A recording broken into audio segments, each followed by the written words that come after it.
पाऊस झाल्यावरती क्रॅकिंग का झालं याचं तुम्हाला उत्तर सांगतो मी. पहिली गोष्ट, पाऊस होतो म्हणजे काय होतो, ज्या ठिकाणी मुळी आहे सगळीकडे जमीन काय होते, ओली होते. मग ज्या ठिकाणी तुमचं ड्रिपचं पाणी जातं तेवढ्या जागेत पाणी आहे, पण मुळी तेवढ्या जागेत आहे का? मुळी संपूर्ण जमीन काय झालेली आहे, पसरलेली.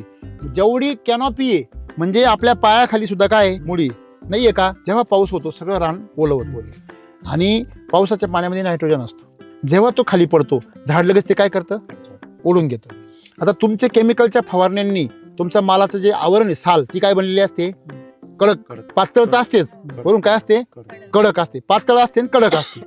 त्याच्यामुळे जेव्हा पाणी ओढलं जातं, साल कडक असल्यामुळे सालीला काय जातो, लगेच आतून ते फुगतं पाण्यामुळे आणि वरून सालला ते कडक. साल त्याला फुगू देत नाही, मग ते सालीला काय करतं, फाड. याला म्हणायचं क्रॅक. केमिकलचा माल जास्त आंबट असतो का, गोड नसतो, म्हणजे मी ऍसिड जास्त राहतं. मग ऍसिड केमिकलमुळे तयार होतं, हे नेहमी लक्षात ठेवा. केमिकलमुळे ऍसिडिकपणा आणखीन वाढतो.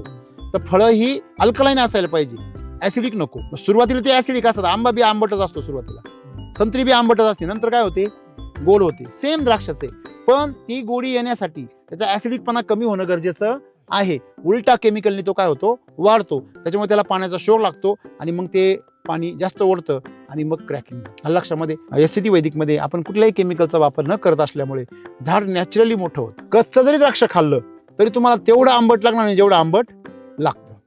तुम्ही टोमॅटो खा, SCT वैदिकचा एवढं टोमॅटो खा लहान, तुम्हाला खोबऱ्यासारखं लागेल, आंबट नाही लागणार. टोमॅटो याचा अर्थ काय, याचा अर्थ SCT वैदिकमध्ये झाडामध्ये अल्कलाईन गुणधर्म वाढतात, ऍसिडिक नाही, म्हणून त्याला करपा बी येत नाही आणि म्हणून त्याच्यावरती कुठला रोगही येत नाही. हे त्याचं शास्त्र आहे.